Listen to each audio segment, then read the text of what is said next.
Hello and welcome to Power Reflections, a proud member of the Duff Network where we reflect on Wildbow's most wordy work as it releases. I'm Ruben Morehouse. And I'm Elliot Diebold. And we're coming at you live in the Discord, the very popular currently Discord. Yeah, a lot of people have joined, at least temporarily, to get the dish on Hazel and Pisces. Stay tuned for more info. Now, Elliot, you've got a section of the notes here before we start titled Elliot Rant. So I guess I'll just, go get a drink for 10 minutes, or what do we want to do here? No, I wanted to bring something up. I guess those who know me or have interacted with me on Discord probably know that The Expanse is my other obsession that's on par with the Otherverse. And I wanted to bring it up because they've just pulled a summer break. Like, they're doing almost the same thing as what Wildbow did to us in summer break. And I just have to say it's even more hilarious the second time on this sort of grander scale, because The Expanse is, like a popular TV show. It's just operating in a different space. And it's so hilarious.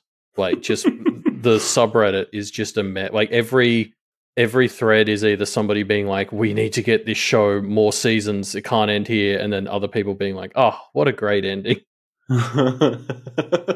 So you've said to me before that you suspect they're setting up for a series of films, or at least a film.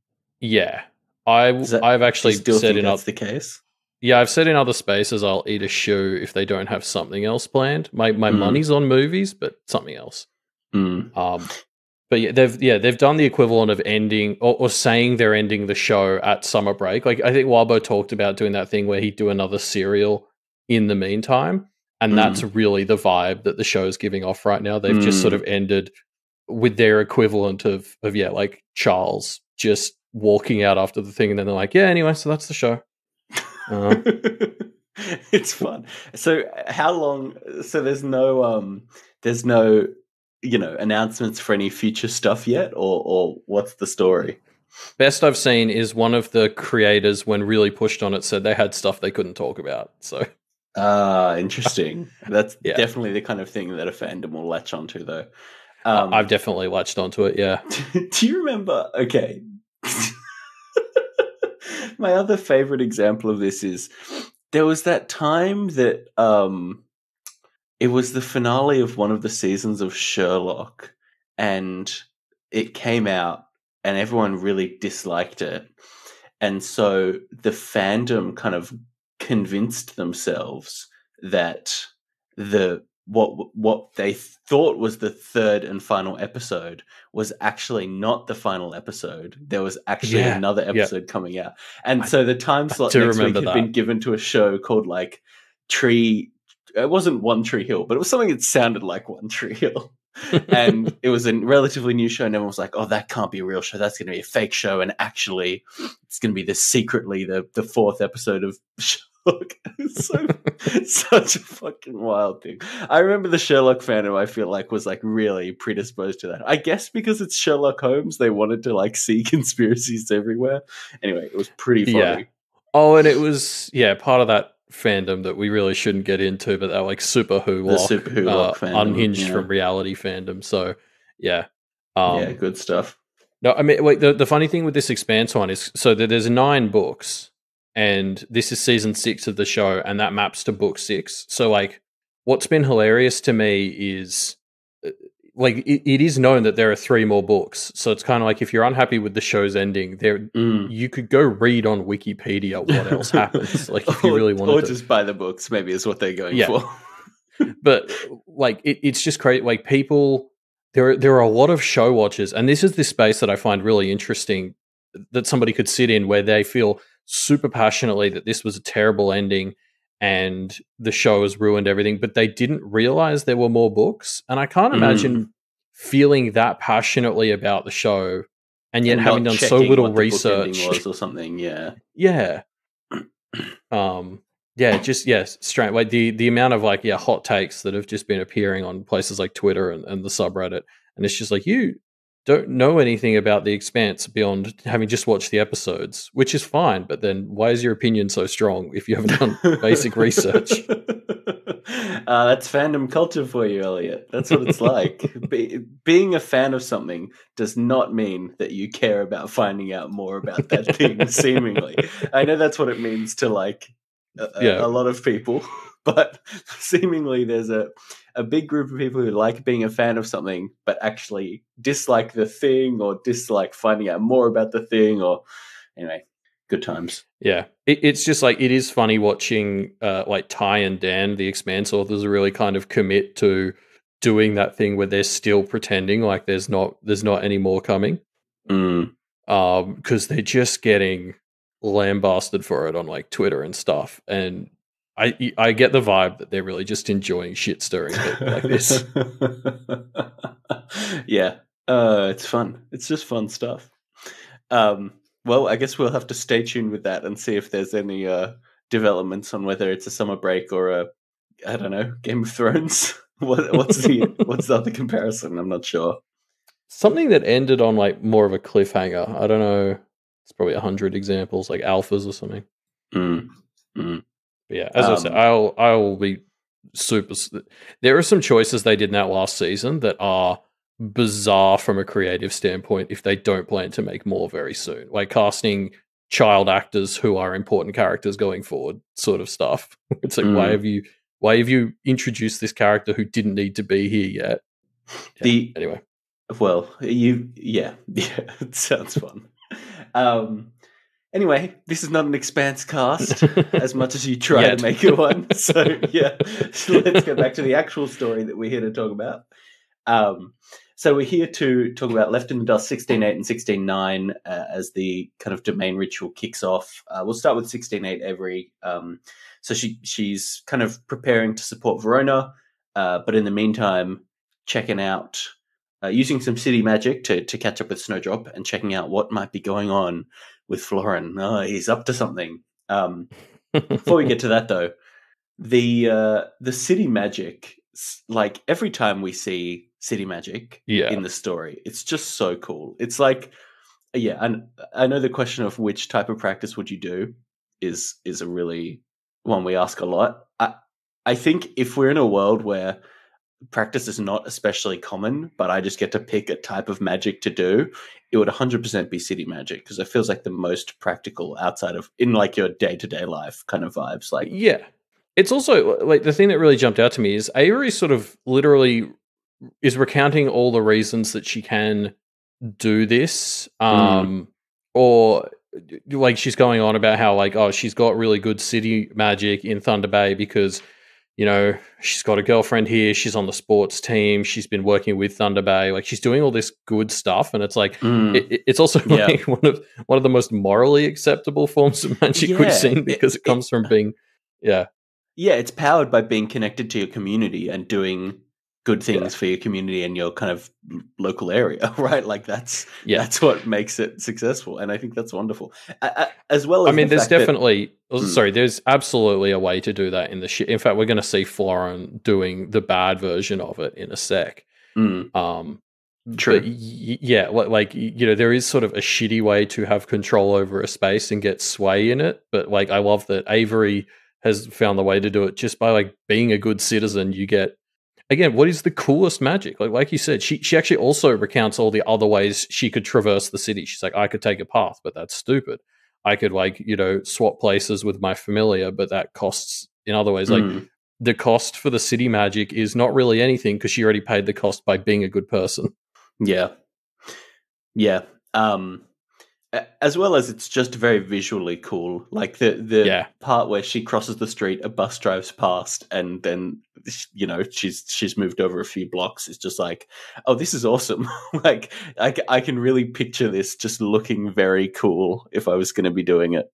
Yeah, it's that really fun, like Doctor Strangey, like space warping magic where it doesn't add up. Like I always love it when you get magic where, you know, where it doesn't make sense, like where it's magic, it breaks the rules of physics. And the idea that you cross the road, you're like 10 blocks across, and it doesn't make sense, but it does, is great. Yeah. Very cool. But yeah, so Avery is kind of spying on Florin's party, trying to figure out who's the spy. But little does she know, they're all going to say banana bread in a second. Am I right? I'm so glad I'm not the only one who's I think we spy both had the party. exact same thought, which is this feels like Avery's about to snipe somebody. And like that's bizarre because we know Thunder Bay doesn't have skyscrapers like the party in Spy Party, but it feels like she's watching a spy party. I think because everyone's dressed up too. Like, yeah, that's definitely what it is. It's so weird. Yeah.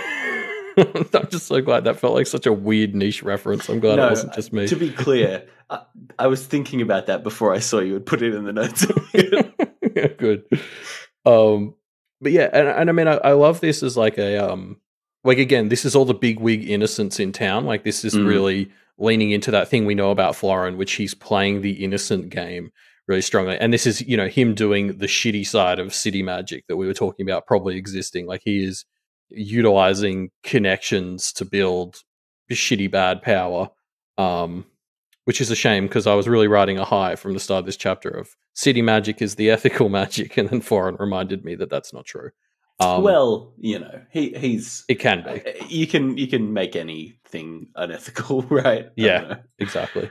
But he doesn't just have the innocence though, because Nicole is here, and like this gets talked on a bit later too. But I love the idea that Nicole has joined Florin because it feels like such a perfect encapsulation of like, yes, she's like an idiot and a piece of shit or whatever, but everyone else constantly like bullying her and treating her like shit has just made her go over to Florin.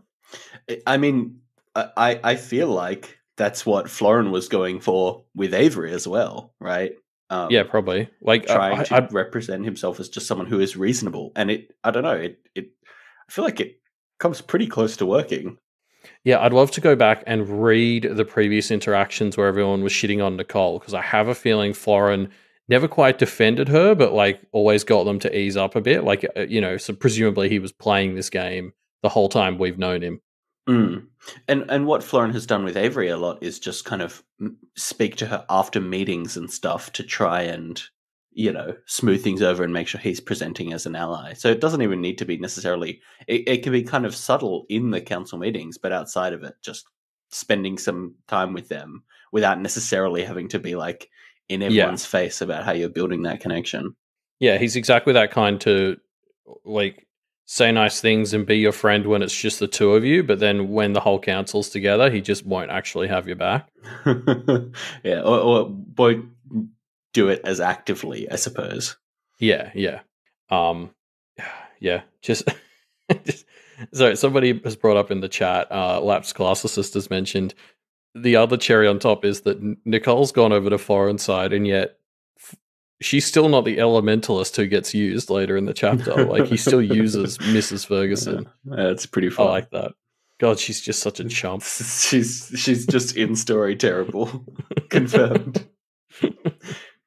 Yeah, the dunk queen. So yeah, Florin has knows Avery is here immediately, basically, and tries to talk her out of taking any real direct action. Yeah, but he doesn't talk to her directly because he has this like weird meat pot. Like, it's so off-putting. Yeah. I love his practice is so like fundamentally disconcerting. Yes, and yeah. Like, he's trying to be reasonable, and he's putting on this good front, but he's doing it by talking through this like weird zombified woman. How does he not see how that affects it? Yeah, the fact that it's human puppeteering just makes it so much grosser in a way that, if he wasn't doing this, he was doing something in a similar power level or contest. Maybe Avery wouldn't have been so against it. Yeah. It's easier to remember that he's a piece of shit when he's talking through someone like this. I think the pitch that he makes is pretty interesting too, because he's kind of like, he knows that Mussa's going to make a play for Thunder Bay, and he's going to be more of an obstacle to Mussa than Thunder Bay, but also kind of talks about how he's just definitely going to once Mussa takes over, kind of be on Team Mussa. Like, he's going to be there to slow it down, but make sure that he's still in a seat of power regardless. It's not an active opposition, I guess. Yeah, basically his pitch is Mus's gonna win either way. I'll make it slightly harder for him, and I can get more for you and for me out of it than Thunder Bay would. Like, it's this very cog in the wheel of capitalism approach of like, look, it's gonna happen. We can get the best result for ourselves if you do it my way. Yeah. Yeah, very mercenary. I like that phrasing from the chat. What do you think? Would you take this offer, do you think? I mean, the truth is, I'd be tempted. Yeah, me too. I need like, it is a good offer. Yeah, it's a really good offer. I mean, he offers like Raquel the lordship, which is actually like, well, that's a kind of a mixed bag because Raquel's Raquel. But like he genuinely is really like, I think the thing that really jumps out here is like I genuinely believe him when he says like he's really going out of his way to give her a lot because he kind of respects like that the Kennetiers are a force that you don't fuck with. So like there's a genuine side to this offer of him giving them a fair amount of stuff to get Avery off of his back. Yeah, and that was clearly the right move, seeing how this chapter goes. I think that's very funny that he is aware enough to know that he doesn't want to be another Alexander or Bristow. Like, it seems like nobody pays adequate respect to the Kennetiers. I feel like Florin is like the first person who's done that properly, and I think that's wonderful. And yeah, like that's the thing that makes this so compelling is it's such a good offer, but it comes down to Avery making the decision of like, no, I don't want to reward people who, you know, are scheming, basically. Yeah. Well, and she has this great moment where, like, because he has this whole thing about how, like, you know, I am using these people, like, without their knowledge, but I'm pretty confident even if they had knowledge, they'd all agree to it anyway because it helps them. And I 100% believe that he's right when he says that based on the sorts of people who he has around him. But I love how, like, that's sort of this quite deep argument that's hard to argue against because it cuts down to like this really low level like moral disagreement the two have, and not really being able to address that on her feet. Avery just sort of sidesteps the whole thing. He's like, hey, I'm not good at this whole thing, but like it feels wrong, so fuck yourself. Yeah. It's just such a great Avery vibe. Yeah, exactly. She compares him to a fae, and it's very true, and that's the adequate response of like, no, I'm not going to get caught up arguing semantics with you. This is wrong. Like, yeah, which is just a great way to deal with it. Yeah, and a great way to fight against that whole like. There's definitely a tendency, especially when you're having like an argument with someone in person, where it's like if you can't defeat a point like on the fly, and if you don't have your evidence on you, then like, you know, somebody be like, oh, see, I win. And it's like, no, just because I can't dispute that right now, it doesn't mean you're right. And Avery's just like, look, I don't know, this isn't my thing, just nah. Yeah, nah, that's not how it works, mate. Yeah, definitely. And yeah, you're right. I love how Florin is sort of delivering on like being Alexander 2.0, I guess. Like just this way, like you're right. It's the story's gone long enough now that we need this sort of smarmy villain who also respects our heroes, and like it's like Alexander always felt like he was playing with them, whereas Florin genuinely is like, hey, I'm playing my game. Can we be playing the same game, please? You're terrifying. I don't know how you just jumped across half the city. It's great. Yeah. It's good stuff. There's also, and like, because he reveals he's using this same moment as well. Like, the reason he's making his move now is because he's using the same distraction that Verona is going. Because we haven't talked about it, but a through line for a while now with Avery's stuff has been that she's waiting for this call from Verona. And so it's just so funny that like Florin started doing this thing, and I'm like, oh yeah, of course he's smart enough to be waiting for the same moment. Like, what a disaster.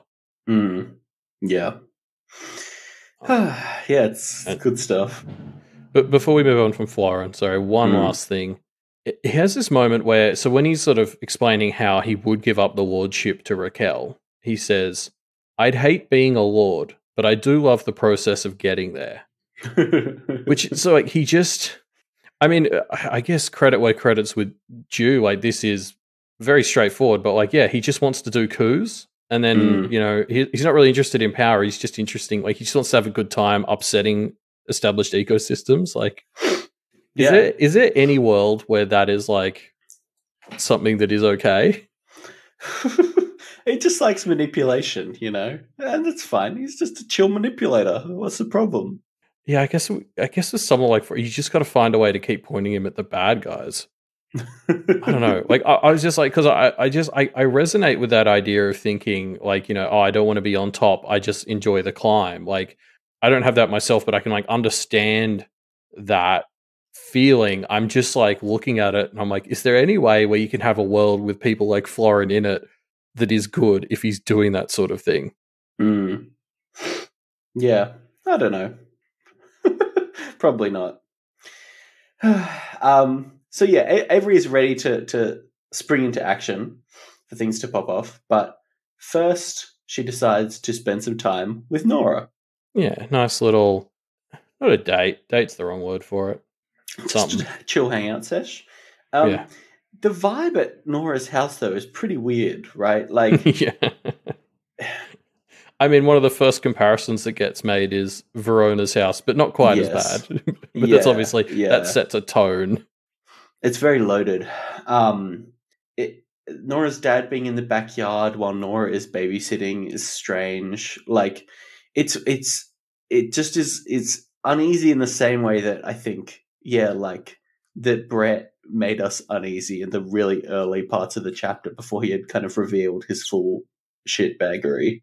Yeah, I mean, like the thing with Nora's dad, like you mentioned that he was just in the backyard.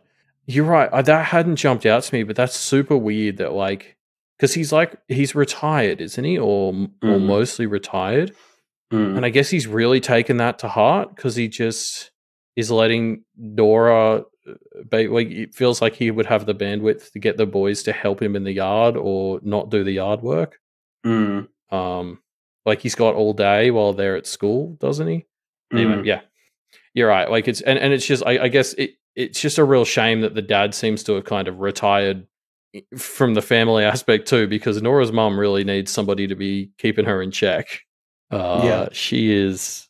I mean, there's like she just doesn't listen to Nora. It's so frustrating. Like Nora raises all these really good points about how unfair stuff is, and like her mom doesn't even bother to laugh half of them off. She just sort of straight up ignores most of them. It's it's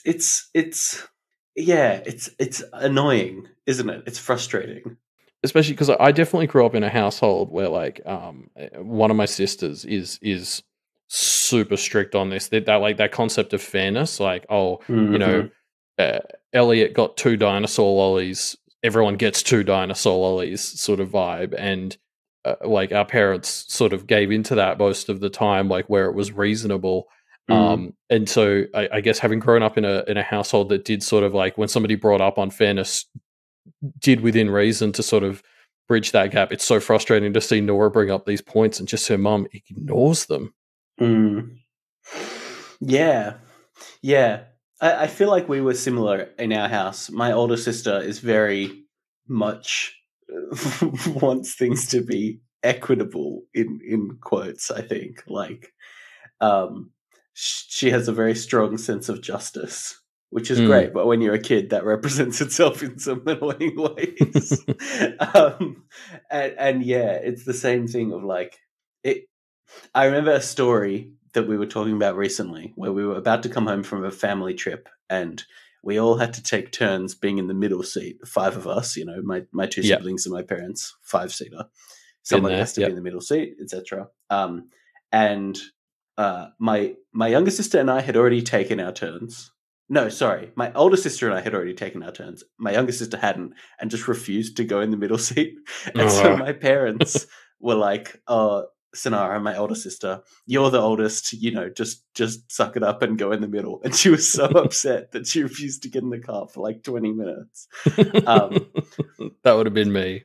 Yeah, and it's just like, we were talking about it, and we were talking about none of us remembered how the story ends. But yeah, just like so so frustrating. Looking back, I was like, how are we not all just on her side? Like, it would be so annoying. So completely unfair. And I get, like, the thing that's frustrating is, like, you get the vibe that Nora just has nobody who has her back on this stuff. Like, her brothers are just kind of happy to be the favorites who get to coast, because of course they are. Like, can't blame 10-year-olds for abusing a system like that.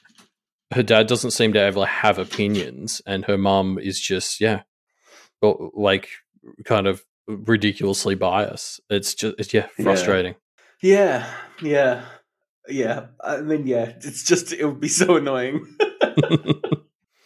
I really like this as, just like another, Wildbow finds these ways to just get households and make them just, awful. I don't know. Or not awful, but, like this is distinctly terrible from Avery's place, any of Avery's places, from Verona's. Yeah.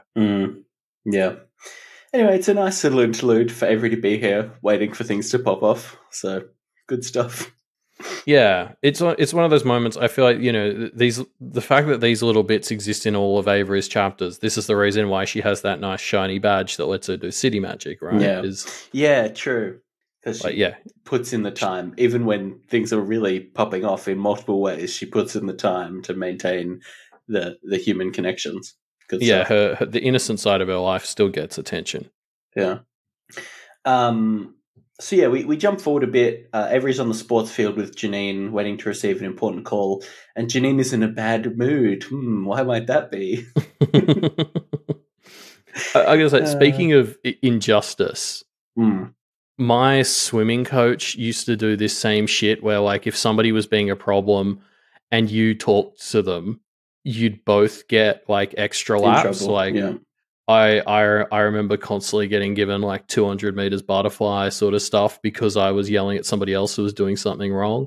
And just, like, the injustice you feel for Avery and Hui, like, as they have to do these laps as well, is just, it really took me back. I was impressed at the writing, that just, like, writing this high school sports coach, I was like, fuck, that was exactly what it was like.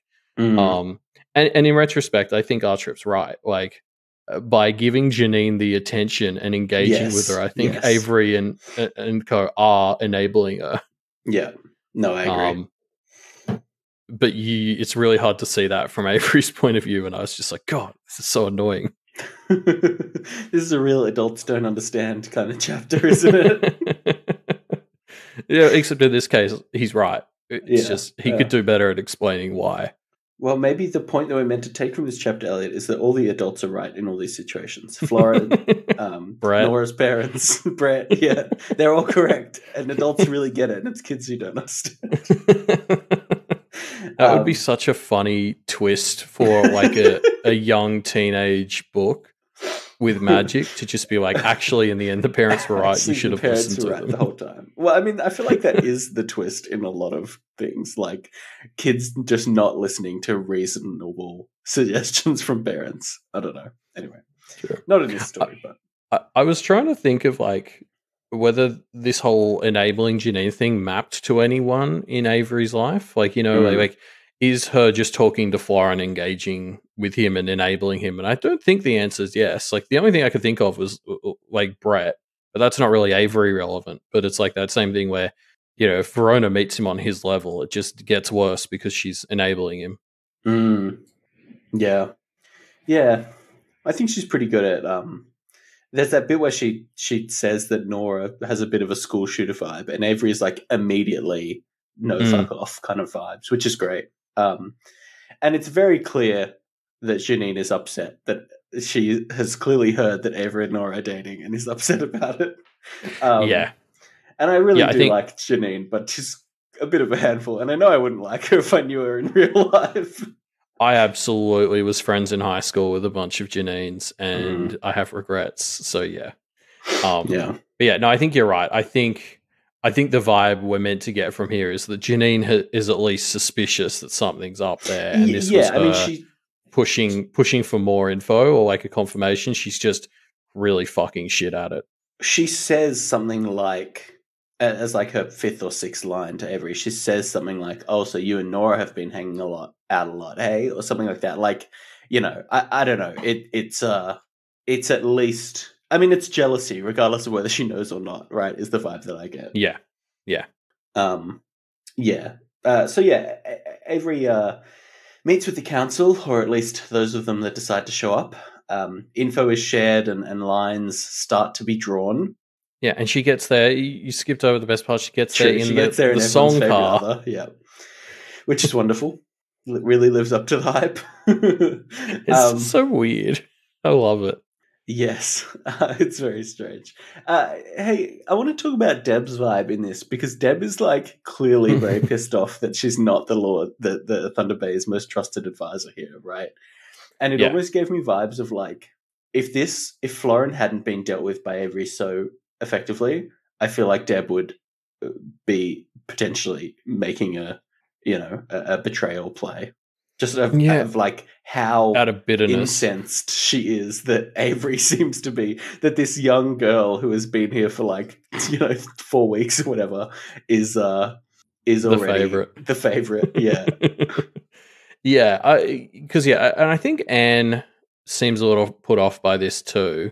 But yeah, like Deb and Anne's frustration is very much like understandable, because they kind of dedicate their lives to kissing the Lord's ass. Yes. So I definitely get why they're frustrated, but also it's funny because I don't think they realize that part of why they got left out of the loop is because they're just like annoying, like dickheads about it all the time. Like there's no way they would have had the subtle hand that was needed that Avery used. So it's just funny because I'm like, I get why you're upset, but like you two need to understand that you're the problem. Yeah. Yeah. I mean, like, they're very helpful, which is great. But yeah. Avery does mention that, like, yeah, basically, like the second it turns out that somebody's making a play for her seat, they both sharpen up a bit. She does say that the pettiness doesn't go away entirely, but it's like, it gets pushed back. Yeah. Like they do take it seriously. And there is that moment where Deb has the Lord behind her doing elemental stuff, which I was just like, oh, there you go, Deb. You get a nice moment. Yeah, you get a bit of time to shine. Also, something I love that Wildbow just does all the time, and I think I've called this out somewhat recently, but like the way he fits minor character moments into conversations like these, like whenever he has other characters in this conversation, he still fits in little moments for them. So like, there's this moment where Otis is talking for a bit, and Avery gives off all these vibes about how she's scared of Otis, but there's one point where Thea sort of mentions, is Florin keeping an eye on things because he's insecure? And Otis is like, yeah, but it's not necessarily a bad thing wanting to keep an eye on things, which is like, even Avery picks up as an obvious dig at her losing all her shit. And I love that in amongst all of this, Wildbow can find that time to just have a little like Thea moment, like, and help the other characters feel alive. Yeah. Yeah, it really makes them flesh out, makes them feel multidimensional, right? Yeah, and also we just get a sick burn on Thea. Yeah. Speaking of multiple dimensions, so the council comes together, we get a fight, and Avery figures out the best way to deal with Florin is to yeet him into a different dimension.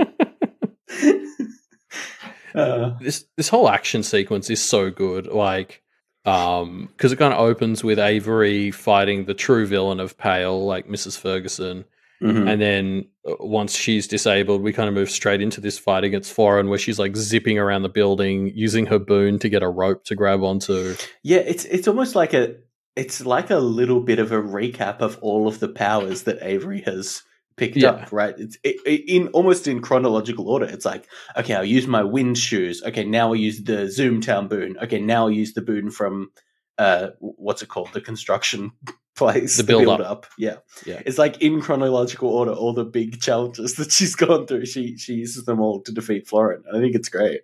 Yeah, and like, just again, like something I've always loved about the other verse is this is all happening in the midst of a big storm. Like when you're visualizing it in your head, you see the flashes of lightning, the rain hitting everyone. Like it's just the fact that the weather lines up with good storytelling like that. Like, fuck, this needs a visual adaptation. Yeah, it's good shit, isn't it? Oh, it's so fun. And then, yeah, I mean, like, Avery just kind of casually does something that finders for, decades have been struggling to be able to do. Yeah, so I had a thing with this because I've seen other people mention that. The vibe I got from 100 Years Lost was not that nobody else had ever been able to do that, but that finders couldn't reproduce it consistently. Yeah, haven't been able to do it, when they want to. With intent, yeah. Yes, which Avery clearly does, right?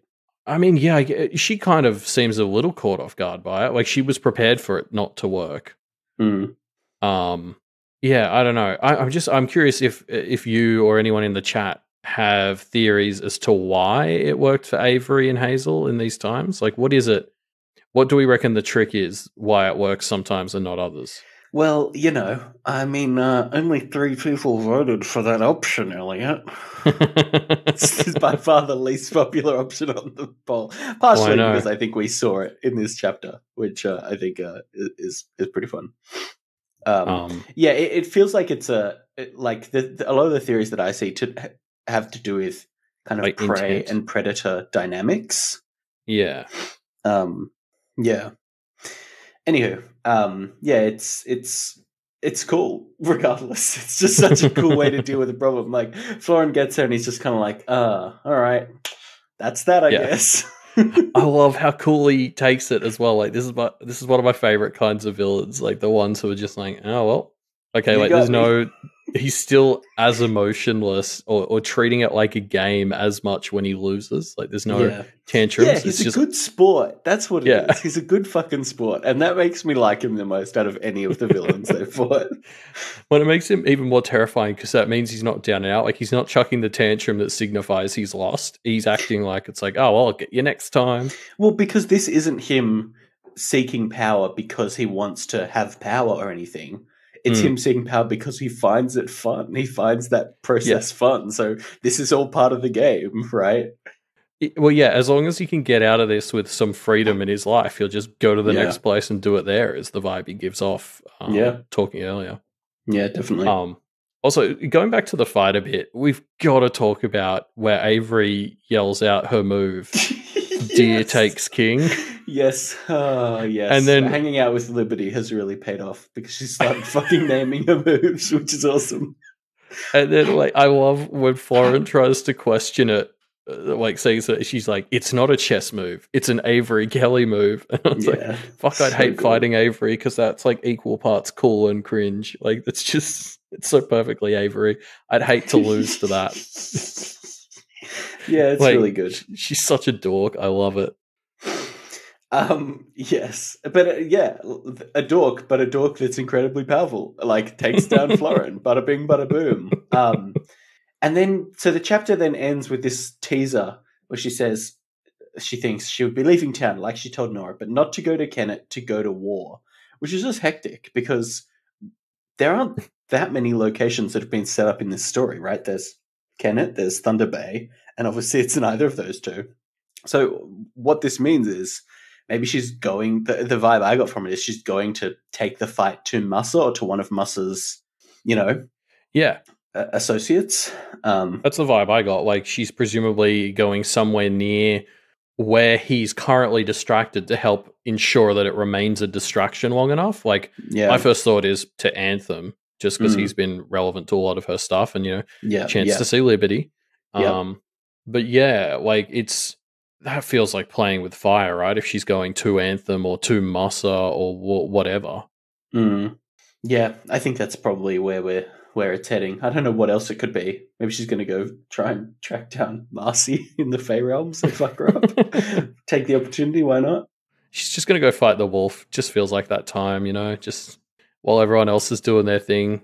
I don't know. Like, do we know where Mussa is that he's so distracted? For some reason, I have that he's gone to Toronto in my head because it's been mentioned a couple of times. But okay, it is. Okay, I didn't just make that up. But that's like really far away from Thunder Bay, isn't it? That's like a 16-hour drive or something. So, bit of a trek for her, even with the paths. Yeah, maybe she'll... Well, I guess she already was on a path, so... she can maybe just kind of use that to help get her most of the way. Yeah, I guess we'll see. It's very fun. Like, yeah, I have to assume Anthem is going to be wherever she's going. Yeah, that sounds fun. Yeah, cool. Well, let's get into the next chapter, shall we? We're back with Verona. She's kicked off the ritual, and we start with the first part of the domain ritual, which is in the Undercity version of her house. First up, the vice principal, her greatest foe. I mean, we just got to say, like, I'm so excited for this third ritual. Like in Arc 2, we got this setup of there are 3 level up rituals, and then we saw the implement in Arc 6, we saw the familiar in Arc 10, and I guess just a bit behind the others as always. Verona is finally doing the third one for us here in Arc 16. It's so cool. I get so hyped for these rituals. Like I think Arc 6 is very much was one of the pinnacles. Like it was 16.8 and 6.8 and 6.9, which were Lucy's implement ritual, and that was everyone's favorite pair of chapters for a very long time. Yeah. Yeah. I really am. I mean, this chapter really lives up to the hype, right? I think it's pretty wonderful. This ritual's such a fun one because it involves everyone else. Like Lucy's was great because she withdrew for a couple of days, and it was this really, really cool self-reflective thing. Then Avery's was obviously like modeled off a wedding sort of vibe. Like it was this big sort of party, and then we fought the wolf after. Whereas Verona's is very much, like this domain ritual is you give everyone a chance to come and talk to you or fight you. Like it's just such a great setup. Especially like I'm glad that this is the one we waited the furthest in the story to do, because now we've got the most people who are set up to be allies or fight or opponents or somewhere in the middle. Yeah. God, it's just so fun conceptually of like everybody that you know from nearby gets to have a chance to come and fight you or give you a gift or demand something from you. Just like, this is just a great concept. Yeah, it really is. I love the visual of the thirds of her mask as a representation of of the thirds that she's dividing her domain, and it kind of gives me vibes of like, does that mean that Verona's self is going to be somewhat divided into thirds between these different domain spaces? Like, Verona has already kind of started doing this to herself. Of the human side is the Kennet above side, the practice side is the Undercity side, etc. But will her domain like start reinforcing that, making her not able to use her practice or significantly weakening it outside of the Undercity, for example? I could definitely imagine that. I think it's a really interesting idea. Yeah, I mean, I love this as a delivery on what the masks have been about for a while, or for Verona's mask has been about for a while, because like she broke it, and that kind of came with this whole thing of she didn't know who she was or what she wanted to be. Then when she first started diving into the Undercity, she kind of stapled it back together, and it gave this real sense of like she's plugged the gap. Like she's, her mask was stapled together. It's like, I've sort of found a spot for myself. It's a bit of a patch job, but like, it's working. And then now it's like she's sort of in this place where she's ready to say, I belong to these 3 places. And so in retrospect, of course, the 3 sections of her mask kind of divide up to represent these 3 aspects of herself that she's defining where she belongs. It's cool. I don't know if it is going to have any distinct effects on how she operates in any of those places, but it's cool imagery either way. I could really see it. I feel like Verona has already started to segment her life so much that like I could see the judges being like, okay, you want to claim 3 domains in one? Well, we're going to split you up 3 different ways then, Yeah. Like, yeah, it makes sense. And it's just like, that's what Verona has been doing, this kind of not compartmentalizing. That word's been done to death in these podcasts, but like she's had these different aspects to her life that she leans into at different times. So like, of course, she had this domain split over 3 places, and it is probably worth us talking about. Like, obviously, we understand the foot Verona has in society. Like, it's a bit of a begrudging foot, but she accepts that humanity is part of her. Then we know that she loves being in the Undercity, and so of course she has a foot there. we should really mention like that it's important that she's got this third foot now. She's got 3 foot, yeah, 3 in feet, the paths. I mean, either's fine. I mean, it's all nonsense. But like, this third foot she has in the paths is like, an important sort of extra aspect, not just to Kennet, but like to Verona, because she's always obviously resonated with the finder stuff, like the side that was like the riddles and like, the very English major find the meaning aspect of the paths. She just hates them because they involve exercise. But like, so it really, like, it makes sense to me that this third foot that she has is in the found part of Kennet, because like the paths are these fringes of thought, the very space cadet-y stuff, the very like extra English majory part of the practice, and that is what Verona loves. And it feels right that she's somebody who has like, part of herself in there, but also she drags it back into reality, whereas Avery would be a bit more like leaning towards the paths, I reckon. And it feels like closer to, we've talked a lot about how Verona could grow into a practitioner who helps connect people and makes up, like, helps connect others with people or whatever. And like her being a person who has a foot in the paths so she can get the craziest, most out there stuff and connect it to the real world just feels right for her and feels in line with those predictions.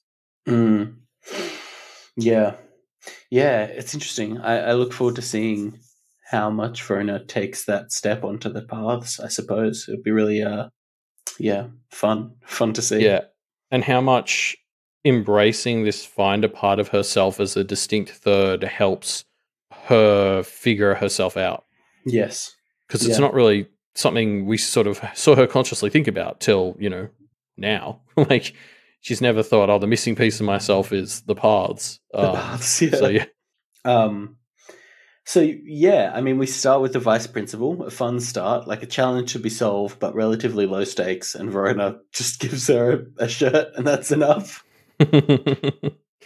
Yeah, the vice principal is such a fun opener, because like I think sitting down for this, we still don't like quite understand what the rules are around like what this has to look like. So I really like the vice principal being our first one, so Verona kind of explains it to her, and we kind of get a taste of all the options. It's like, look, you can either just sort of say no contest, or we can haggle, or we can fight. And you can see all three of those become real contenders for a moment with the vice principal. It's a great way to introduce the concept of this ritual. And also just lines up with the vice principal. Like, she's this stubborn pain in the ass, but she ultimately kind of likes Verona and just doesn't want to cause a fuss. She just wants to make sure she's getting her share. Yeah, definitely. Yeah. But yeah, so Mallory drops by briefly before a gang of echoes give Verona a little bit of trouble. Sorry, also, I forgot to mention how fucking terrifying the vice principal's like steed is. The way she can like control him. Yeah, he's pretty spooky, huh? Getting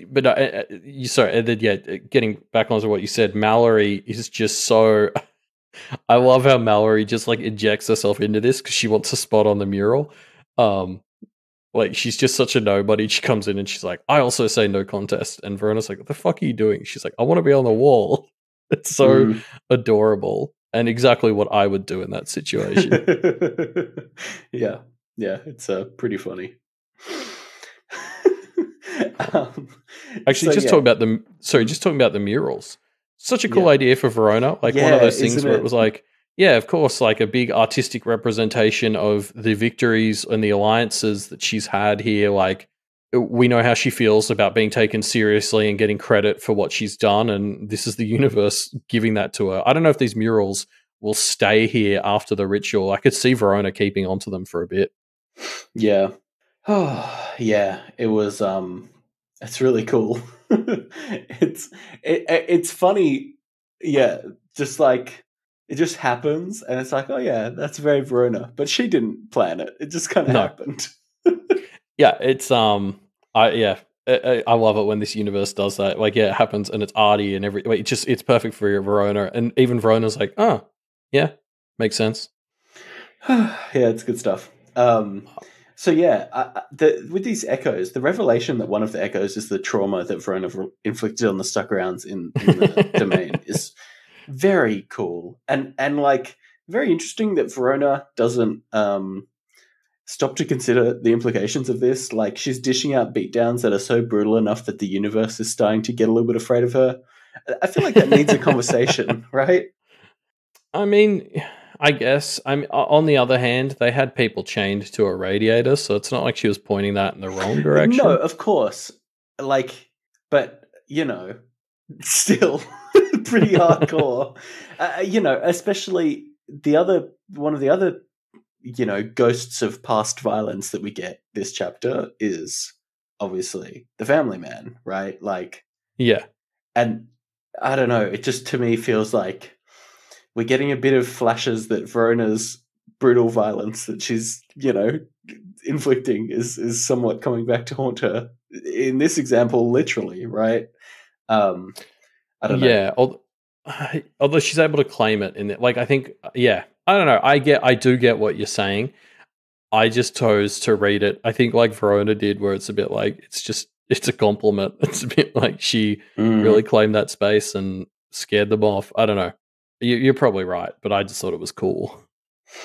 I mean, like the Echo fight in general, just to talk about it, it's like fighting Echoes is so fucked up. I remember this from when the Kennetiers fought them in, like, I think it was Arc 11, like right after they caught Edith and imprisoned Edith. Just like the way the Echoes drown her in just really full-on experiences and emotions. Like, it's such a ride, a fight with a group of Echoes like this. Yeah. It's real, like, hit with waves of emotion vibes, random, just emotional stuff.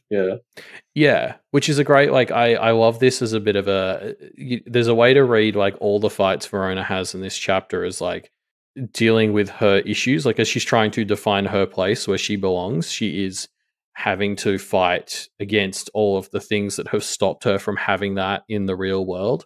And, like, the Echoes are this great stand-in for just like how Verona can get overwhelmed by just like society and the emotions and stuff in there. Like, these Echoes are just constantly hitting her with like random painful bullshit that, is just sort of stopping her from doing what she needs to do. Like, it feels like that's exactly how she feels about, like going to school and stuff, right? Like, it's just all of this hectic shit that hits her really hard and throws her off her game.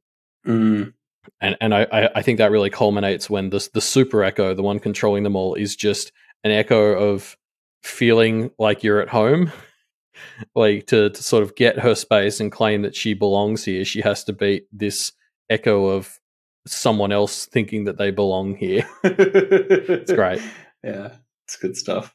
The other thing as well, like you mentioned before how Verona didn't plan the mural.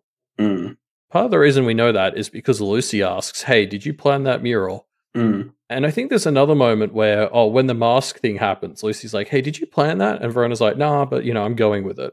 Yeah. And I think part of that like shows that difference. Like, Verona's very much an improv person, whereas Lucy like wanted to sort of know what was coming up.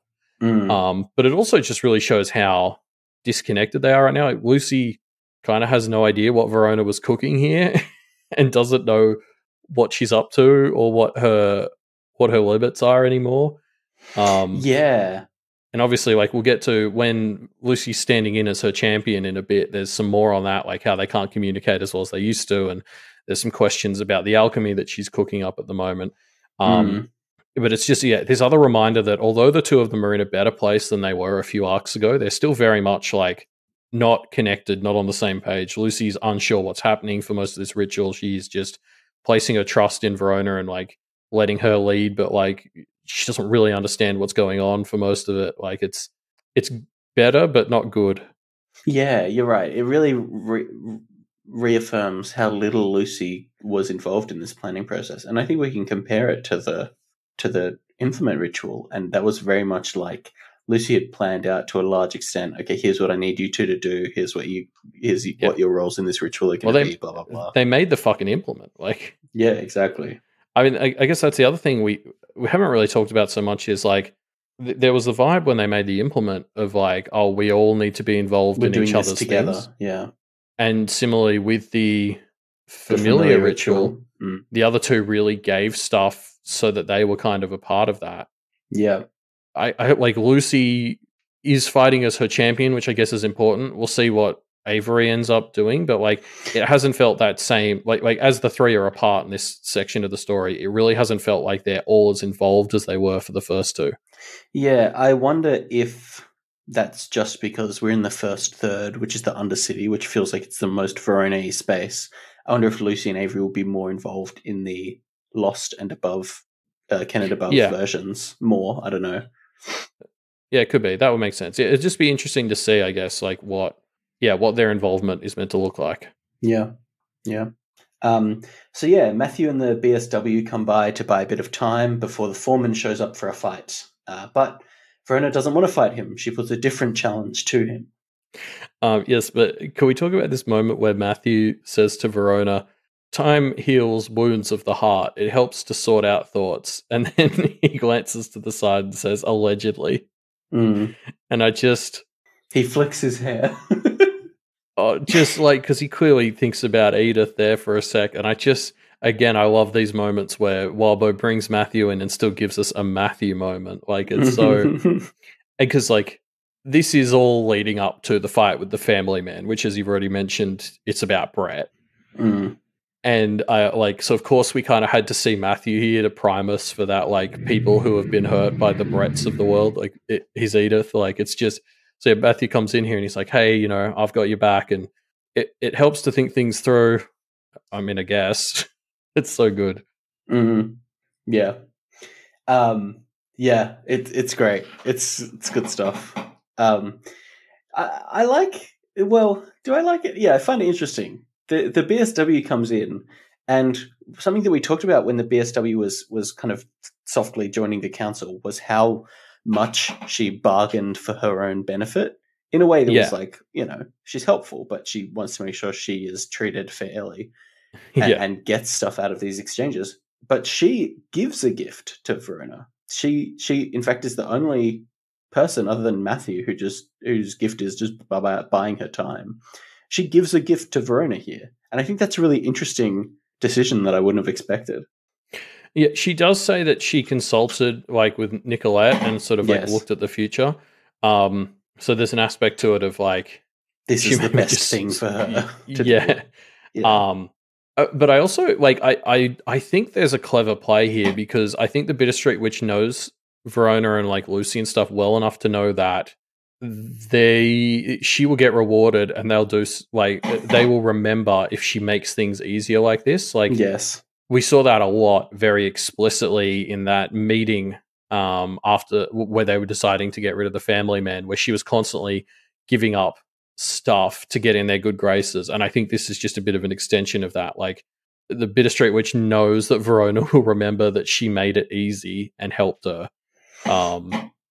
Whereas, like if this was like Florin's domain ritual, like I wouldn't count on him actually returning a favor in the same way. Yeah, true. Yeah, maybe that's what it is. She I guess she knows that they will treat her well if she is if she helps keep things smooth.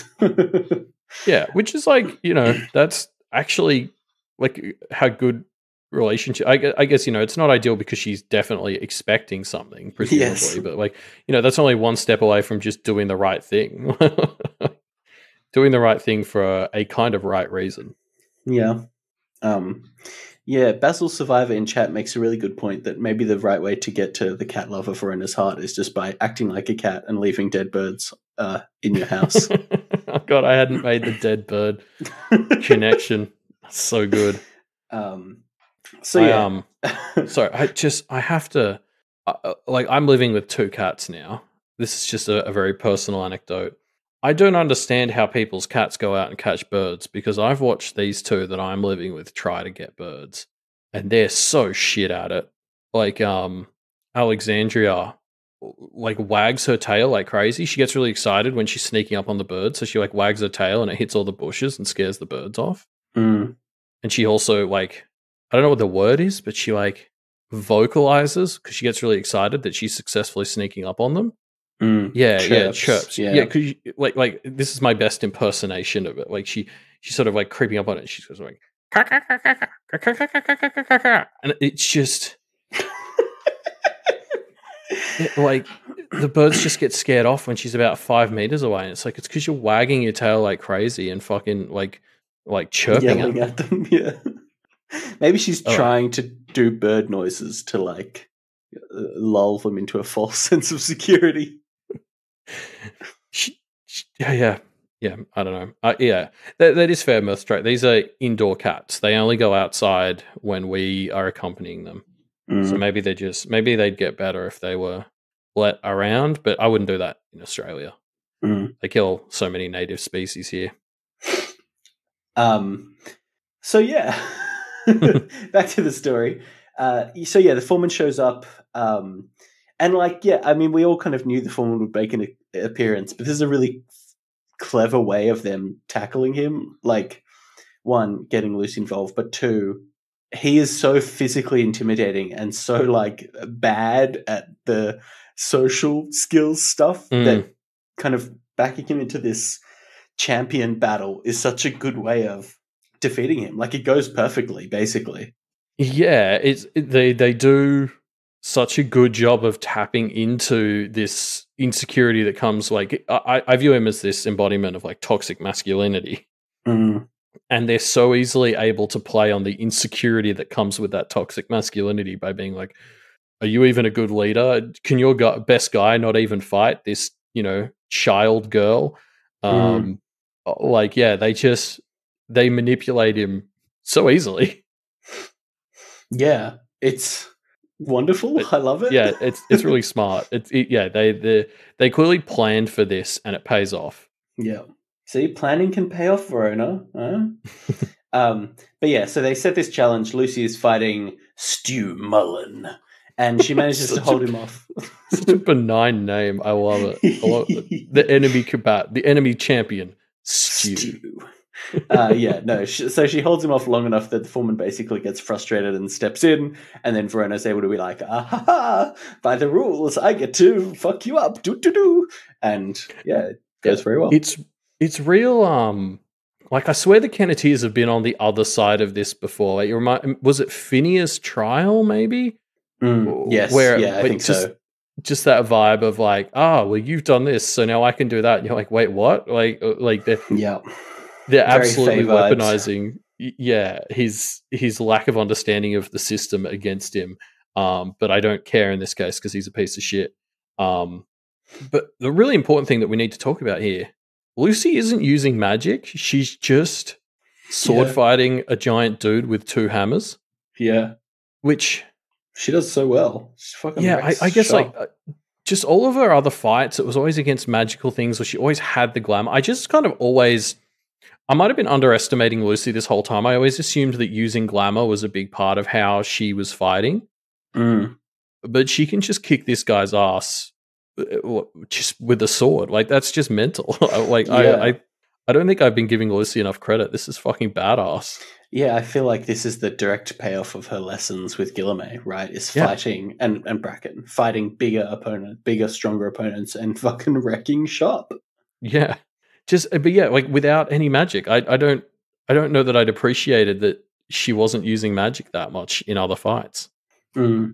Yeah, Laps, I know Guilherme says that if you can't be a master swordsman without glamour, then you don't deserve glamour, but like Guilherme says a lot of dumb shit. So like, Hey, can we talk about this bit where Lucy calls out, I just found this very funny, how messed up the concoctions that Verona is using is, and her response is, "Oh no, that's meant for self-application." As though that's any kind of that's not like the most buck wild response to that. Diluted. She does clarify diluted. Yeah, I mean, especially because it makes your flesh more malleable. I guess Verona is seeing that the lack of glamour in their future is not a good thing, and she's trying to come up with alternatives. Yeah. Funny stuff. I like the way that this challenge resolves, though. Like, they bait the foreman, they abuse his impatience. It's just, I don't think they could have beat the foreman in a straight up fight, right? But They don't need to because he's an idiot. It's so clever. It's so clever.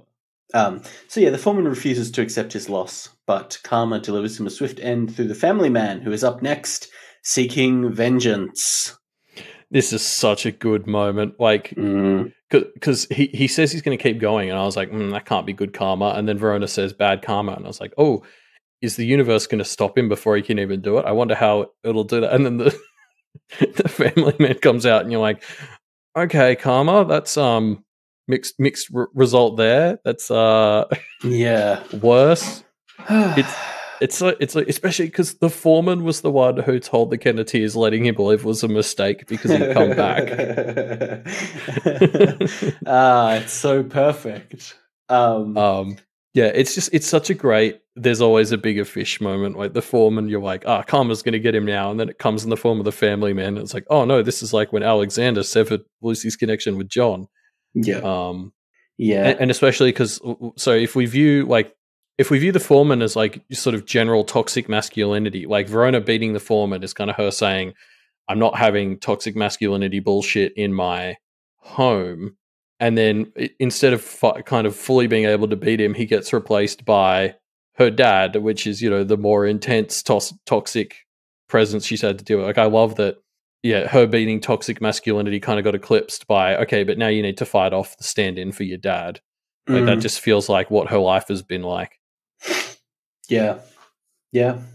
I want to talk about the family man and how fucking creepy he is. Like, he's so much creepier in this chapter than he feels like he was before, in just a way where, like, it feels like he was powerful but has been cut off from, like, the outlets for his power, and so he's just kind of warped into this weird thing that feels like a tool of the universe almost. I get like Dirk Gently vibes where like he's like a creepy thing that just exists at the whim of the universe to do crazy stuff, and he feels like he almost feels like this creepy force of nature now in a very compelling and terrifying way. I think he's also more scary because like before he was like an institution, like he had territory, and it kind of he was almost a bit of a known quantity in that you knew he was powerful, but you also kind of knew where he was going to be roughly. Like you knew what he was trying to do. Yeah. Now he's like on the verge, like he's like this cornered animal vibe of like, I don't know what he can do. I don't know what he will do. Like he's terrifying in that way. Yeah. He's horrifying. I think it's wonderful. Yeah. Yeah. But it's the unknowability to him now that he's like, you're like, I don't know how much power he has left. I don't know how much he's willing to just use it all on Verona in revenge. Like, yeah, creepy. Yeah. I also love he wants to make it a fight to the death, and Verona's response is no, until surrender. We've clashed before, and we showed you mercy while also soundly defeating you. That's precedent. And I loved that because it is a demonstration that they are, through the use of not being as violent as they could be, although, Verona, I'm a little worried about that but you know what I mean? Like they're making decisions not to kill people, and it is setting a precedent that the universe is responding to, right? Like we've had the conversation around like things like defeating Charles and how you have to defeat Charles. You can't defeat the Carmine except by kind of ending violence. And they didn't shoot Charles. They decided not to kill him, which obviously led to him becoming a Carmine. And it feels like the universe is kind of starting to recognize like they are shifting the way that this works, maybe in a way that leads to Charles becoming less powerful eventually, but regardless, in a way that leads to a more merciful world. I just think that's great. Yeah. I mean, there's always the argument where if they just killed the family man the first time, she wouldn't have to fight him now. Like, there's obviously a convenience to killing your enemies. True, but also, the family man just got rid of the foreman, right? Like, maybe that situation wouldn't have been as clean in that. I don't know. It's impossible to predict, I guess. No. Yeah, but no, you're right. Like, I think it's cool that we're starting to see the first signs that the Kenneteers doing things a better way might start to actually pay off for them. Because that's like so much of what this story has been about, is not doing things it's not about doing the right thing, it's about doing the right thing the right way. And you'd love to see that catch up to them a bit. Yeah, definitely. So yeah, the fight begins. Verona kind of pulls out as many tricks as she can. She summons her flesh golem, uses some glamour and fetchery to avoid consequences, and then pulls out this hide alchemy to dish out a bit of damage. Yeah, we're really being treated to just a bunch of really fucking cool action sequences this week, huh? Like this, following on from that cool one in Avery's chapter before, this one is an intense fight. It actually complements the echoes Verona fought earlier in this chapter in a really cool way, because in that one, Verona was getting hit with all this ephemeral and like emotional pain. And now that she beat them, Verona is she's using the echoes to hold off the family man in this one. Which is like this great thing of like, again, if the family man is Brett, she's using like society, she's pulled in Dave, and like the thing is a bit of a shield to hold him at bay, but it's not letting her escape. Yeah. Such a cool fight. So much cool shit going on. Yeah, this week was, if you like action scenes, this was a very good week. Yeah. Should we talk about, I feel like you touched on it before, the comparison, and we've talked about it before, obviously, the comparison between the family man and Verona's dad and Brett. And I wonder, like, I got a bit of a vibe that the hide alchemy reminded me of Verona at her most, like, frustrated and angry with her dad. Like, she's fully raw, kind of not thinking, almost animalistic responses, right? And I was kind of thinking if there was, I don't know, some comparison to be drawn out there. I couldn't quite, it didn't quite come together or anything, but maybe it's saying Verona needs to turn into a monster and murder her dad. But I don't know. Is there something there? What do you think, Elliot? Is that anything? Yeah, I mean, it's interesting how, if we, like I guess the sort of way I'm thinking about it is, so, if the family man is this stand-in for Brett, and we're talking about like, the echoes are a bit of a stand-in for how she can use the rest of like society and other people to help hold him at bay, but not defeat him. The hide stuff is, her, I think as Lucy puts it, fighting a pig in mud. Like this is very much Verona sinking down a bit to the family man's level in order to defeat him, which does seem to be sending the message that the way to defeat Brett is to kind of like dip down to his level. Which it doesn't sound good to say, but then at the same time, I mean, we've seen that taking the high road doesn't fucking work with Brett. So, it's a bit like, fighting the alt-right or something. Like if you let civility be part of it, then, they'll abuse the shit out of it.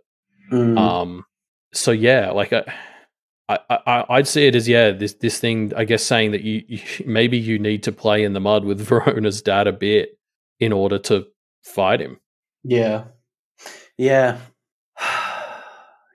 maybe. I mean, and the hide thing's a really interesting part of that as well, because like obviously like the hide stuff it fits into the original Jekyll and Hyde in this really fun way of like Verona literally being able to say, hey, there's this part of me that does exist and I can let it out for a bit, but like that's not like, she doesn't do the permanent hide stuff. She's not saying I will not like raise this up as permanently a part of myself. This is something that I will let out temporarily here to like put something like you down. Yeah, like it's a cool extension of what like a Jekyll and Hyde or an Incredible Hulk sort of dynamic is, which is like those things are usually about exploring the more animalistic, terrible parts of yourself. And this is Verona sort of saying, I understand I have that, but I'm also not going to foster it. I'm just going to use it when necessary. But I think that's always how those things start, right? Is, I want to only use this when necessary. And then, I mean, I think Verona's aware of that. But like, yeah, I don't know. That's always how it starts. Yeah, she actually explicitly says that. She's like, the hide stuff always starts as like a way to get a quick win for all these like people, and then they end up being dominated by their hide side. So yeah, I mean, we've only gotten a taste of what it looks like, but it kind of seems like when she is in hide form, she's like trapped in her own body, kind of watching it do stuff and like directing it a little bit, but mostly it's this very animalistic thing, which is of course what Hyde was in the original story. And like I continue to love that as a metaphor for what it's like when you lose yourself to emotion, like when you throw a tantrum or get in like a fight due to emotion, like you're not fully present, and it's a great way to sort of see that in action in the magic of the Otherverse, which is all about doing that. Yeah. I'm excited to see if the Hyde stuff goes any further, because this plot point of Verona having that like scary side to her, that like Alexander-y, very practitioner-y side, has been something that the story has touched on for like years, and it's never actually gone anywhere yet. So I'm super interested to sort of see the Jekyll Hyde stuff as like beginning to explore the next step. Yeah. I like that. I wonder how far she will go down that path. I feel like, I don't know. I mean, that's what I'm always worried about with Verona, so I've learned to just stop questioning it and go along for the ride. Yeah, and like the invention of this, or I suppose not the invention, I don't know how long Walbo's had this cooking up, but like the idea that there are... Oh, actually, no, it wasn't... I think this might have been introduced early in the story. It wasn't Dreg, Timus's familiar, a Jekyll and Hyde thing? I don't know. Anyway, point is, like, it's such an obvious way to sort of begin to explore that side of Verona in retrospect, where you're like, oh yeah, this is a great way to learn about this part of her juggling with this, potentially toxic side of herself. Yeah. I guess we'll have to see where it goes. So Verona returns to her body, and she's in this standoff with the family man. She's got the thorn in his heart, and he wants to break her bones. But she wins this part of the challenge. She calls on the kind of wider aspects of being a part of Kennet, and he cannot really deliver on that. Sorry, we just got to call it again. Great thing where she's basically giving a speech to Brett, it feels like, where it's like, hey, the world's moving on from when you were in it. Everyone wants me here. Who even wants you here? Like, have you actually done anything? Is there any reason you should have any claim here? You're nothing. And I was just like, oh, yeah, that's perfect. Like, she wins this challenge, but Charles and the other judges show up quickly to say, you're not going to like what happens next. Yeah, and can we talk quickly about how... So the other three judges have made this decision about how she can claim a part of a Kennet that doesn't yet exist. And the other three had to do it because Charles has sworn that he wouldn't interfere. And like, that's crazy, isn't it? That you've got these judges and like this is their whole job, is to decide shit like that, but because of like a personal deal. Like, on the other hand, I suppose if you can't have stuff like that, then you get the other side, which is there's no... this is that balance that all justice systems need to have, is you need to have flexibility to understand personal circumstances, but also when you do that, you open yourself up to even more corruption. Like, do we want a system where all of the judges are so removed that they treat everyone like numbers, or do we want a system where they're open to corruption, but also sometimes good corruption? Like, I don't like this. This just feels like an example where it's like, it's weird that Charles can just not be involved in an important decision because he's got personal dealings with Verona. While the shit is going on at the moment with Congress and Nancy Pelosi and investing in the US, it's like, it feels akin to that. Like, he has a vested interest in Verona and Kennet, so he's not going to weigh in. Yeah, I wonder if they'll be able to use that as a mark against him. Like, you aren't doing your job here, mate. Like, clearly.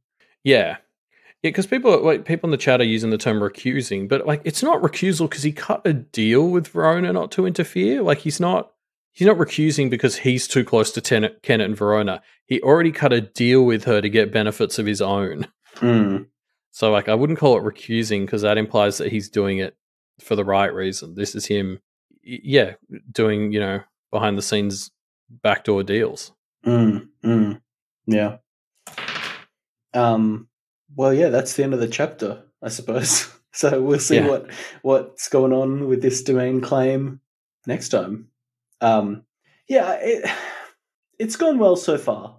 Do you have any thoughts on what the judges have planned? I'm trying to think, like, who are the... Also, I was going to say, because you assume the Undercity was going to be the hard part. Like, I had the foreman, I had the family man. Like, yeah, you assume Kennet above is going to be mostly a walk in the park. Rook might, throw in a small curveball there, but I think she actually has the Kennetier's best interest in heart. So you kind of think that the worst is done now.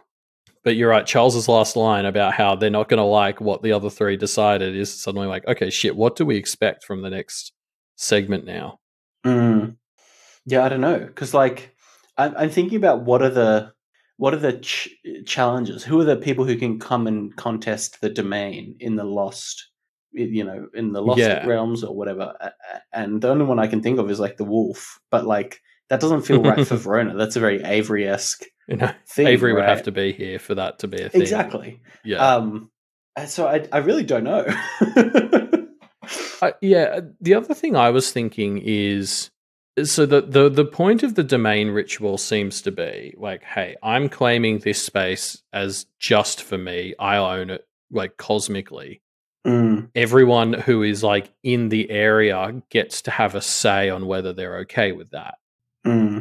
So by her claiming space in a segment that doesn't yet exist, she's claiming a spot in a place that she's going to help shape. So it's almost like she's like investing in a, when they're doing like developments of like a little neighborhood, and you can like buy one of the parcels of land before it's built. Oh, like that feels closer to what she's doing here than like buying an existing house. She's buying a parcel of land that she's going to develop on and contribute to the development. So like it's almost more of this like investment. So I wonder if like, the different flavor will almost be around. It's like she's buying a plot of land in crypto land, to reference a video I know you've seen, Ruben. Yeah, she's pre-buying her crypto land plot in preparation for all the fun activities that are going to be there. Everyone should go watch the crypto land video if you want to enjoy some good cringe. It's very wild. It's so I guess the question like that I'd raise out of all this is like what's the difference? Like, me moving into a neighborhood with an HOA, that's sort of the equivalent of everybody in the neighborhood needs to sign off on you moving in. So how do you do that for like a parcel of land? Like, I don't know. Yeah, who knows? I have no idea. We have to wait and see. I'm sure Wappo's got something. Yeah, I can't. This is a great little cliffhanger. Snowdrop's Tiny Fan in chat is saying that they've seen speculation that the judges will make the ritual continue until Lost Kennet is there. So she can't properly claim it until Lost Kennet is there, which would be pretty bad. Yeah, I think the whole point was like to get this done quick. A weeks or months kind of thing, right? Like shit. At least weeks. Yeah. I feel like she's going to have to secure her investments. I mean, they're going to extract some sort of cost from her. I don't know. Yes, I think so. Like rather than having challenges and stuff, it'll be like she needs to make her deposit for her investment in the parcel of land. So like maybe she'll need to remain gainsaid until Lost Kennet. It's something like that. Verona being gainsaid has been done to death recently, so probably not that, but I don't know. Yeah. Well, we'll see. We'll see next time, I suppose. But for now, let's get some Pale predictions here. So predictions from the committee that have been left in our Pale Predictor form, which you can find linked in the show notes down below. I'll pull mine out first, I think. I've pulled one out from I'm Measly Impressed. And this is one of those predictions that I'm like, I don't believe myself, but it's just so baller that if it's right, I want to make sure I'm Measly Impressed gets they get the credit. Exactly. So here's the prediction. Avery is Hazel's daughter Minnie reborn, right? Avery wasn't actually born into the Kelly family. She was inserted into it by the wolf and given false memories. And I'm Measly Impressed talks about a few things that kind of make this a bit more plausible. So like, this is the reason why Avery's felt a bit out of place in her family and why her family kind of was ignoring her for a bit. And this period in her life where things went really wrong for her was the universe kind of smoothing it over the time when she was placed, which was relatively recently, 6 months ago, at the start of the story, right? Or a little bit before the start of the story. So there are a few kind of pieces that make it kind of line up in interesting ways. So I find it interesting. And if it's right, I'm mostly impressed. Really big props. That is wild. It's a wild theory that I like. So Avery is like, of the wolf, from the wolf, By the wolf, yeah. By the wolf. And this explains also why the wolf is so impressed with obsessed with Avery, and why they've had such a atypical relationship for a finder, etc. I mean, yeah, I would have thought like a better alternative to this might have just been she is Hazel, like reborn, like the wolf somehow got a hold of her or whatever. I don't know.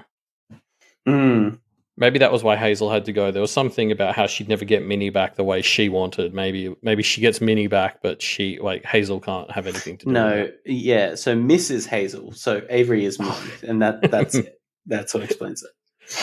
I love how whenever there's a character in this story who is like ancient or disappeared or whatever, everyone's instantly like, that's Miss. Like, I remember it was Louisa Crow for ages. Now it's Hazel. Like, I don't know. Am I alone in thinking that it's better if Miss is just no one who comes up with the story? How dare you? We need to find out who Miss is by the end. What predictions? It'd be so funny if she was just some rando. Yeah, my real name is Stu Mullen. Oh my god.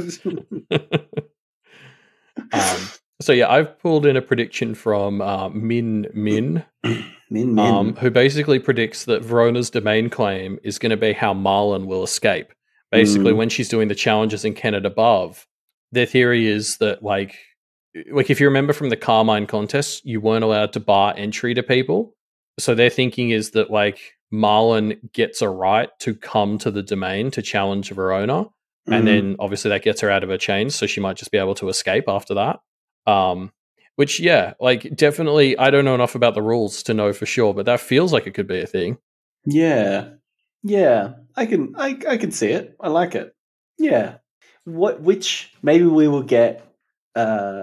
Maybe we will get Marlon as part of the. Because if we're thinking about who can show up to contest the different areas, maybe Marlon can be a lost contest that isn't the main one, but kind of starts to set us up for it, I mean, Marlon's felt for a while that she'd have something to do with Lost Kennet being formed or something, because she's just so near that space. So yeah, maybe the judges will be involving her in it. I don't know. I love this idea that like Marlon has been trapped there, but she gets the right to come and face Verona, and that gives her an opportunity to escape. That actually feels like something where one of those twists Walbo would pull, where when you see it, you're like, oh, yeah, that makes sense. And, the Kenneteers would be like, whoops, forgot to think about that. Yeah. I like it. Well, thanks for leaving your predictions, folks. If you want to leave a prediction, you can find the link to do so in our show notes down below. Discussion question. We're still running a discussion question this fortnight, which we might get a very compelling answer to soon enough, based on the way the votes are going. So the vote is currently tied between two questions. One of which is our discussion question, which maybe is what means we should tip it. I have not yet voted, so I'm going to quickly tip it. Oh my god, Elliot. What are you This is democracy in action. Oh, shit. I'll go for number 7. Oh, you're answering not our discussion question. Yeah. Well, I think number 7's... Oh, damn it. Okay, people are changing their votes. You shouldn't have said anything. Oh, people are doing this in real time. Okay.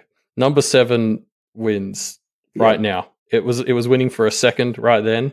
Ooh. So we're calling that the end. So number 7 is what are the areas exclusive to Pisces and his fellows? How do we stop Why is Hazel not included in that? Is there a way to stop the poll? I can't figure it out. No, I don't think you can. Which is annoying, but yeah, anyway. So yeah, number 7 was in the lead for the longest time there. So yes, I guess hopefully when we post this on Reddit, Walbo will give us that clue. Yeah, I'm very excited. I've got like this document where I've noted down like all the shit I've pulled out from the chapter, but none of it forms a cohesive theory. It's just like, it's like a Charlie, you know, that meme of Charlie Day with like the corkboard behind him, where I've got like all these loose connections, but nothing coherent. Because every time I come close to something, it answers like half the questions and fails the other half. So I'm really hoping this hint will just be like the final piece of the puzzle. Yeah, we'll see. We'll have to see. We'll keep an eye out on the Reddit thread, I guess, and hopefully we'll get a hint, and then we'll get some theories in. We've already got a couple of really great theories that have been submitted. Yeah, I think you've really cracked it, Elliot. Pisces is Pepe Sylvia, so that explains everything, I think, when you think about it. But yeah, so we'll we'll post this discussion thread in a bit. If you want to check out the discussion thread, answer the discussion question, and get into the Pisces /Hazel/Paths theory crafting, you can do that by heading to the discussion thread, which we linked in the show notes down below. Don't forget to check out our Twitter as well. That's where we post, important updates, like that we were running this poll. If you don't know what we're talking about, Wildbow offered us a hint on the Hazel Pisces stuff, and we ran a poll to help decide what hint we'd get. And updates on stuff like that were all on Twitter. There's also memes on there. Yes, we're in the middle of an exciting collaboration that is not going very well. People don't like these memes. I think it's going great. How dare you? No, I think there's some top tier memes from our collaborator who is running our account for this week, and we really do have a lot of fun making. I mean, obviously we didn't make the memes for this week, but we have a lot of fun making other memes for the Twitter. So definitely check it out if you haven't, because it really is quite delightful. Quickly, shout out to the Bob who has helped us come up with a lot of those, because Ruben and I have a game session with him weekly that we stream on the Doof Discord, and that's where all of these memes get made. Very late on Saturday nights for us, which is why you can really feel the post-midnight energy from some of these. But yeah, it's good times. If you want to, exhale out through your nose a few times, you can scroll through our Twitter feed and have a good time. If you want to support this show or any of the other shows, you can find them all on the Doof Media website, doofmedia.com. All kinds of great content for you to devour up there. And you can support them by becoming a patron at patreon.com/doofmedia. That gives you access to all kinds of things, including bonus content. We do a bonus show that we've got some really fun things planned for in the next month or so. So definitely check that out if you haven't, The High Ground, by becoming a patron at patreon.com/doofmedia. Yes, and don't forget to support Wildbow's Patreon, patreon.com/Wildbow. This story is his domain claim on WordPress, I guess, because it's on WordPress. Anyway, give him money as like a thing like the Bittersweet Witch did. I didn't think this joke through. If you give him money, you have the chance to either get a gift from him, give him a gift, or fight him IRL. So do that and have fun. At patreon.com/Wildbow. And that's the show, I guess. Yeah. See you all next week for presumably a bit of Avery's War and some more domain ritual. Yeah. That's that.